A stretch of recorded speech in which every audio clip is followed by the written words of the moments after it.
नमो नारायणी जय जय मात नाम हुए ख्यात नीलाचले लक्ष्मी ठाकुराणी नमो नारायणी।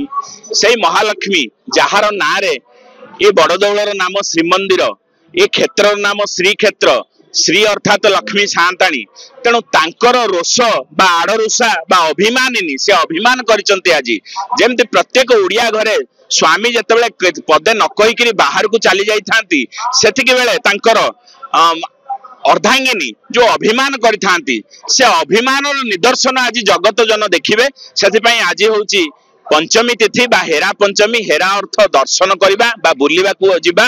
तेणु मां महालक्ष्मी आज देखिबा को आसीचंती तांकर प्राण प्रिय कालिया शांत तांको न कहिकरी जेतेबेले गुंडीचा मंडप बा जन्मवेदी को आसीचंती। तेणु मनरे जो क्रोध उपजिची से क्रोध को प्रशमित करबा पई मां जगत जननी श्रीपाद पीठेश्वरी समस्त तंत्रर अधिष्ठात्री मां विमलांक पाखरु मोहचूर्ण आनिचंती महाप्रभु को वशीभूत करबा पई। केडे बड़ आस्पर्धा जे सारा त्रिभुवनर पति तांको मध्य मोहपाशरे आबद्ध करबा पई महालक्ष्मी विमलांकटू मोहचूर्ण आनिचंती।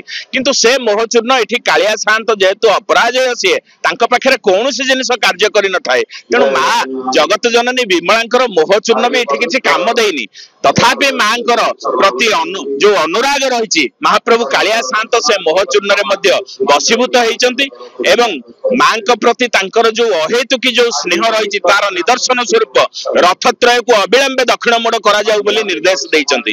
एवं तापर रथत्रय बाहुडा पई तांकर आभिमुख्य रहिबो। तीन बाड़ू तीन आज्ञामाला आसिक रथरे लगिबो एवं रथ गुड़िक दक्षिण मोड़ हेले महाप्रभु नवमी रे भक्त मान को संध्या दर्शन रे दर्शन देइकिरी बाहुडा दशमी रे श्रीमंदिर अभिमुखे बाउडीबे। ये होउची आम ओडिया मानकर जो नीतिकांति पारिवारिक कलह जो दाम्पत्य अभिमान से निदर्शन आमे एठी देखिबा को मिलुची हमकु। एवं महाप्रभु हमकु एही शिक्षा दउचंती तुमे जेते बड़ पदवी रे रहिले मध्य जहा हेले मध्य सुनार घर बा गृहिणींकर जे मन को नेइकिरी रही पारिला परिवार भितरे तार समस्या पारिवारिक जो कहती जो दाम्पत्य जो रही स्नेह अटूट रहिबो एवं कौनसी प्रकार घर भी घर भांगिबनी। तेणु सेही कार्य को महाप्रभु कालिया शांत आम उत्कलवासी को एही पर्व माध्यम रे शिक्षा प्रदान करछंती।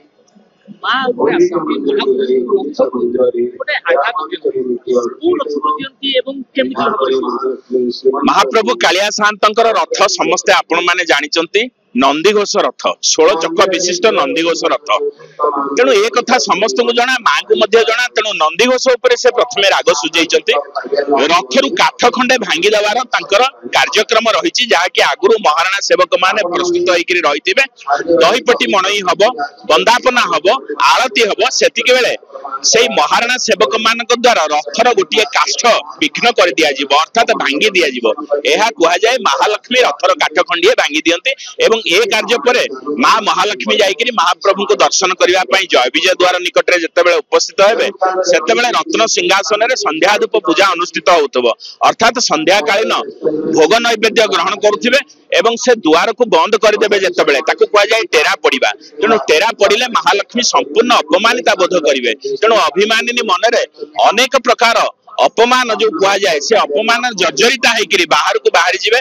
जदियो सेतेबेले ता पूर्वरु पति महापात्र सेवक महाप्रभुंकर अधर चुंबित माला महालक्ष्मी की प्रदान करथिबे किंतु सेथिरे मांकर मान अभिमान किछि तुटी नथिबो। मां अत्यधिक क्रोधान्वित हेकरी श्रीक्षेत्र रे जे हमर गजपति महाराजा तांकू कहिथिबे जे राजा ये जिनिसर वर्तमान न्याय तू करिवु जदि न करिवु ताले तोर ए क्षेत्र छाड़िकरी मु परित्याग करिवि।